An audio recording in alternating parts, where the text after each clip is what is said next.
Хайдути, баща и син от Христо Ботев.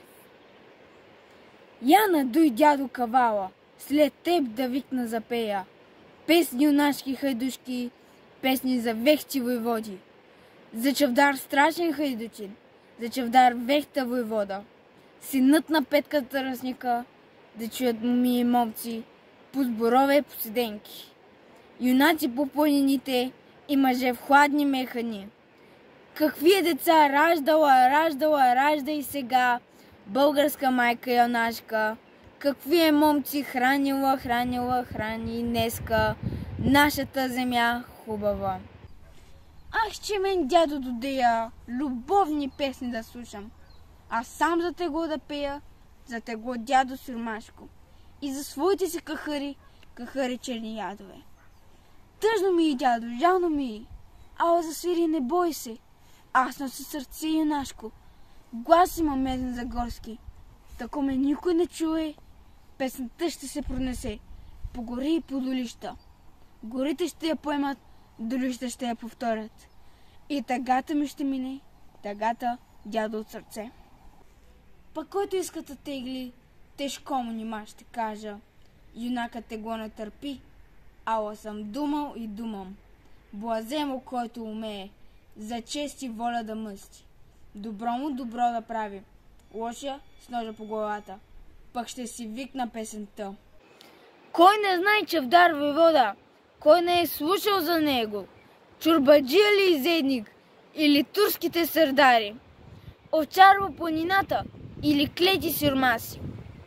Водил бе Чавдар дружина, тък му до 20 години. И страшен беше хайдутин за чорбаджии и турци. Ала за клети сюрмаси крило бе Чавдар войвода.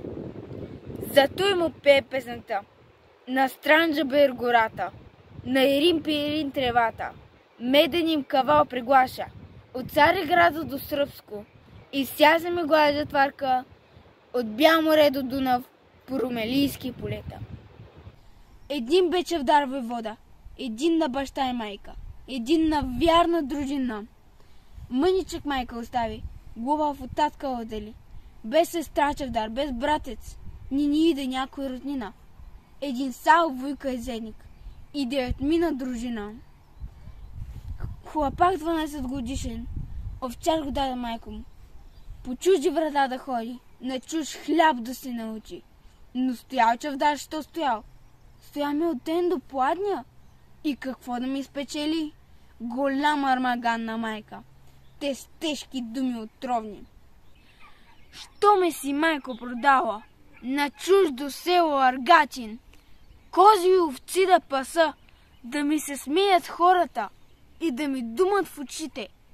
Да имам баща войвода, 3 кази да е наплашил, да владей стара планина, а аз привуча да седя пред този сюрмашки изедник, копелето му да бавя, час по час да ме нахухва, че съм се и аз увълчил, че човек няма да стана, а ще да гния в тъмница и ще ми капнат песата на караберна кола.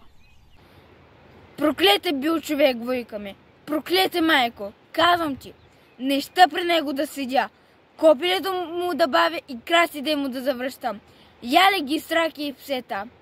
При татка искам да ида, при татка в стара планина.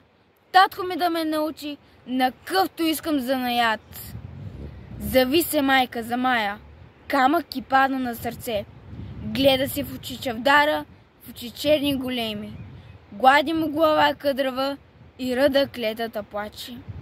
Чавдар я плахо изгледа и със сълзи и той научи. Майка си бърже попита. Кажи ми, мале, що плачеш? Да не са татка хванали? Хванали или убили? Та ти си, мале, останала, сирота гладна и жадна. Прегърна майка Чавдара, в очи го черни целуна. Въздъхна, та му продума.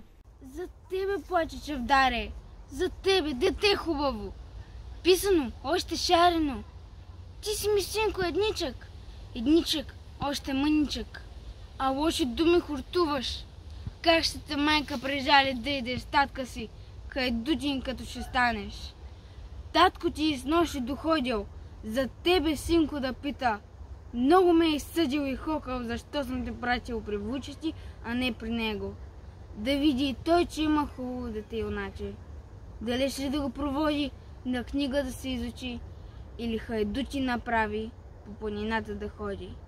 Тристай за ръци заръчал, в неделя да те проводя на хайдушкото сборище. Ще идеш, синко чавдари, ще идеш, едничко чедна майка. Ще идеш утре при него, ала те клетва заклинам. Ако ти е мила майка ти, да плачеш, синко, да искаш, с дружина да се наводи, а да те далеч проводи. На книга да се изучиш, майче си писма да пишеш, кога на горбет отидеш. Рипна ми чавдар от радост, че пред татка си ще иде. Страшни хайдуци да види на хайдушкото сборище. А майка, ядна, жалостна, дете си ми обръгърна и пак зарида, заплака.